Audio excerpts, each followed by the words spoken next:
Hey everybody, we're back with another art journal page using the supplies from the Mixed Media Inspired subscription. Today I'm working in the 6x6 craft journal by Dina Weekly Media, and I'm putting the Distress Embossing Dauber through this daisy stencil until I have a bunch of that medium on my page, and then I'm doing a technique called painting with embossing powder by grabbing just a little bit with my finger and placing it in the exact areas I want so I can have multiple colors within one design. I am using Distress Embossing Glazes for this technique, but you could use any embossing powder. This will work. The colors and the names of all the products that I'm using are listed in the description below.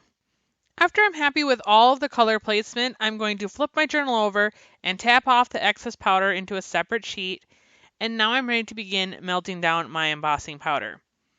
I'm using the Ranger Heat craft tool. To do this, you could also use the traditional embossing heat tool. Both will work. This craft tool will just take a little bit longer to get up to temperature and melt down the powders, but it does work. One thing I want to quickly mention is that you can see as I'm melting down the embossing glaze, because they are a translucent powder, they're taking on the color of the craft behind and actually creating a burgundy tone. After I added all of my embossing, I'm going to go in with some archival ink and a mini blending tool to add some color and layers around the embossing. One cool thing is that if you put this on your page and then you wipe off that ink off the top of the embossing glaze, because it's a shiny surface, it will completely remove so your embossing stays true to color.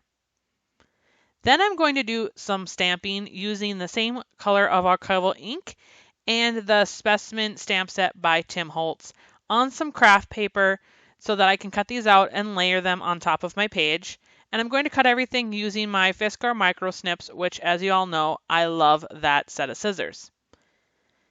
Then I'm going to quickly grab another stamp from that same stamp set and stamp this on the page to add some more interest in my background. Now, as I mentioned, embossing does give it a shiny surface, so you can see as I'm stamping down, that is a solid image, and it would stay that way if I let it dry, but because I'm wiping off the ink while it's still wet, it actually removes the ink off of the top of the embossing glaze and makes it look like that stamping is behind, which is a really cool technique. And now, after I've cut out these butterflies, I can begin gluing them down onto my page. I'm gluing down all of the butterflies today with Distress Collage Medium. You could do this with a brush. There's a Collage Medium brush or a palette knife. But I like to use my finger because it's quick and convenient and easy to clean up.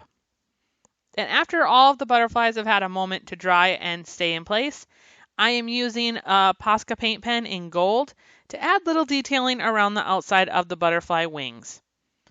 And the very last thing I'm going to add is a clipping sticker that says Learning to Fly, which is appropriate for these butterflies.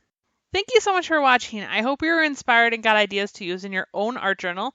If so, I would love to see what you're working on, so take a picture and post it using hashtag ArtJournalJunction.